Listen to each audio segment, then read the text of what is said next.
साधक को अपने जीवन में आत्मबोध से दो बोध होंगे। पहला कर्तव्य बोध और दूसरा अपराध बोध। अब प्रश्न यह उठता है कि आत्मबोध कैसे होगा। जैसे ही आत्मबोध होगा तो कर्तव्य बोध और अपराध बोध अपने आप ही गठित होगा। आत्मबोध यानी कि अपनी आत्मा का बोध। हम तमाम तरीके का जीवन बाहरी बहिर्मुखी व्यक्ति वस्तु धन साधन पदार्थ पर केंद्रित और आधारित जीवन जीते हैं, लेकिन जब हम भक्ति के जरिए, मौन के जरिए, ध्यान के जरिए, साधना के जरिए भीतर की गहराई में डूबते हैं तो साधक को स्वयं आत्मबोध होता है। और जब भी आत्मबोध यानी कि अपनी आत्मा का बोध, हम कैसे भले हैं, बुरे हैं, अच्छे हैं, हमारे जीवन में क्या कमियां हैं, खामियां हैं, खूबियां हैं, अच्छाइयाँ है, गुण है, अवगुण है, इत्यादि तरीके का हमें हमारे जीवन के बारे में बोध होना, यही आत्मबोध है। लेकिन आत्मबोध एक मुश्किल प्रक्रिया है। जितना हम मौन रहेंगे, जितना हम ध्यान साधना में डूबेंगे, जितना हम होश के साथ में जिएंगे, जितना हम भक्ति करेंगे, जिस तरीके की जो भी भक्ति साधना करते हैं, मौन रहते हैं, ध्यान करते हैं, इसकी गहराई में जितने उतरते चले जाएंगे उतने हमारे कर्म शुद्ध सात्विक सतोगुणी होते चले जाएंगे और धीरे धीरे हमारे अवगुण है, बुरे गुण है, बुराइयाँ है, कमियाँ हैं, खामियाँ हैं, वो दूर होती चली जाएगी और अच्छे गुण अच्छाइयाँ हमारे जीवन में फैलती चली जाएगी। सकारात्मकता आएगी, कर्म को करने की सतोगुणी सात्विक वृत्ति आगे बढ़ती जाएगी। तो जैसे ही हम मौन, ध्यान, भक्ति की गहराई में भीतर की यात्रा करेंगे तो आत्मबोध से दो बोध घटित होंगे। पहला कर्तव्य बोध और दूसरा अपराध बोध। जैसे कर्तव्य बोध, तो जैसे कोई साधु संन्यास है तो उसे क्या करना चाहिए, जो विद्यार्थी है उसे क्या करना चाहिए, एक व्यापारी है तो उसे क्या करना चाहिए, परिवार के प्रति क्या दायित्व होना चाहिए। कर्तव्य बोध यानी कि हमारा क्या कर्तव्य है। मैं अगर विद्यार्थी हूँ तो मुझे पढ़ना चाहिए, मैं अगर व्यापारी हूँ तो मुझे व्यापार करना चाहिए, मैं अगर बुजुर्ग हूँ तो क्या करना चाहिए। मतलब एक तो उम्र के हिसाब से, जैसे जवानी में क्या करना चाहिए, बुढ़ापे में क्या करना चाहिए, बचपन में क्या करना चाहिए, बच्चों को क्या करना चाहिए, युवा को क्या करना चाहिए। तो ये उम्र की अवस्था के अनुरूप जो कार्य है वो बोध होता है। दूसरा, जैसे एक लड़की है तो उसे क्या करना चाहिए, एक गृहिणी है, घरेलू हाउस वाइफ है तो उसे क्या करना चाहिए, साधु सन्यासी है तो उसे क्या करना चाहिए, एक अध्यापक को क्या करना चाहिए, एक वक्ता को क्या करना चाहिए, एक विद्वान को क्या करना चाहिए, एक व्यापारी को क्या करना चाहिए, एक दुकानदार को क्या करना चाहिए। तो जैसे ही हम अपनी आत्मा के आत्मबोध की राह में आगे बढ़ते हैं तो हमें अपना कार्य के प्रति समर्पण और लगाव बढ़ता चला जाएगा और हम अपने कर्तव्य के प्रति ईमानदार होते चले जाएंगे।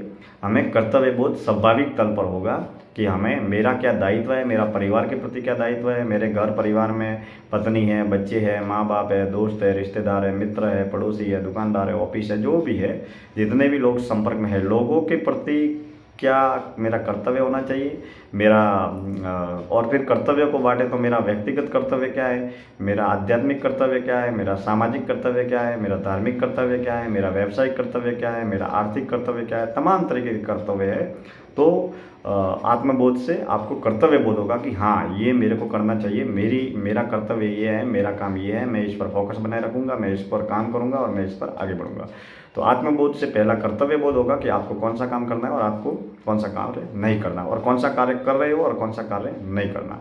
तो इत्यादि तरीके से कर्तव्य बोध होगा। और दूसरा जो बोध होगा वो है अपराध बोध, यानी कि हम हमारे जीवन में प्रत्यक्ष रूप से अप्रत्यक्ष रूप से कई तरह की कमियाँ, कमजोरियाँ, पाप, कुकर्म, बुराइयाँ करते रहते हैं। वाणी, विचार और अपराध के, वाणी, विचार और कर्म के माध्यम से बहुत सारे जीवन में हम जाने अनजाने में अपराध करते रहते हैं। बहुत सारे अपराध ऐसे घटित होते हैं जो हमें मालूम भी नहीं होते। बहुत सारे जानबूझकर भी बहुत सारे पाप हो जाते हैं। किसी भी तरीके की कोई भी बुराइयाँ हो, दुनिया में तमाम तरीके के बुरे कार्य है वो किसी न किसी रूप में घटित होते हैं। तो जब भी व्यक्ति मौन रहता है या ध्यान साधना की गहराई में उतरता है, और जैसे ही साधना की गहराई में उतरता है तो साधना का एक परिणाम यही है कि जब भी हम साधना करते हैं तब हमारा किया हुआ कर्म और जिया हुआ जीवन हमारे सामने आता है। और जब किया हुआ कर्म और जिया हुआ जीवन सामने आता है, जिस तरीके से कोई पानी होता है, पानी को जैसे ही हम उबालते हैं तो पानी के अंदर जो भी रहता है, धूल, कंकड़, पत्थर, जो भी है वो पानी के अंदर उबलता है तो वो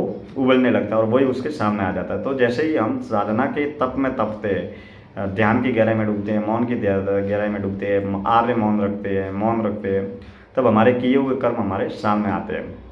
और किए हुए कर्मों में मैंने अब से लेकर आज तक जो जीवन जिया है उसमें कौन से कार्य बुरे किए हैं, कौन से गलत किए हैं, तो उससे हमें कर्तव्य बोध भी होगा और धीरे धीरे अपराध बोध भी होगा कि मैंने मेरे जीवन में ये गलत काम किया है, मुझे उसके साथ में ऐसा नहीं करना चाहिए था, मैंने ये कार्य गलत किया है और ऐसा कार्य मैं आगे नहीं करूँगा। तो इस तरीके से हमारे धीरे धीरे मौन और ध्यान की साधना से हमारे कर्म भी धीरे धीरे पवित्र होते हैं। जैसे जैसे हम अपराध बोध होता है तो उस अपराधों से हम छुटकारा पाने के लिए, उस अपराधों से, बुराइयों से बचने के लिए हमेशा प्रयास भी करते हैं। तो दोस्तों, साधना के दो अनुभव है। पहला साधना से आत्मबोध होगा, यानी मौन रहेंगे, ध्यान करेंगे, भक्ति करेंगे, ईश्वर उपासना करेंगे, पूजा उपासना आराधना जिस भी विधि से करेंगे, अगर सच्चे साधना करेंगे और सच्ची आपकी श्रद्धा होगी तो आत्मबोध होगा। मतलब मौन और ध्यान की, भक्ति की साधना से आत्मबोध होगा। आत्मबोध से दो बोध होंगे, पहला कर्तव्य बोध होगा और दूसरा अपराध बोध होगा। एक तो क्या आपको क्या करना चाहिए, वर्तमान में क्या करना चाहिए, और जो कर्म कर लिए उसमें आपने अपने जीवन में कौन से भले किए, कौन से बुरे काम किए, और जो बुरे काम है उसका अपराध बोध होगा कि मैं मेरे भविष्य में, उसका दुख होगा, पश्चाताप होगा, प्रायश्चित होगा कि मैं मेरे भविष्य में आगे ऐसे बुरे कर्म नहीं करूँगा। दोस्तों, तो ये तमाम तरह की बातें मैं अपने अनुभव के तल पर इस जीवन दर्शन यात्रा में साझा करते रहूँगा। आप हमारे इस जीवन दर्शन यात्रा से जुड़े हैं, इसके लिए तहे दिल से बहुत बहुत आभार, धन्यवाद। जुड़े रहे।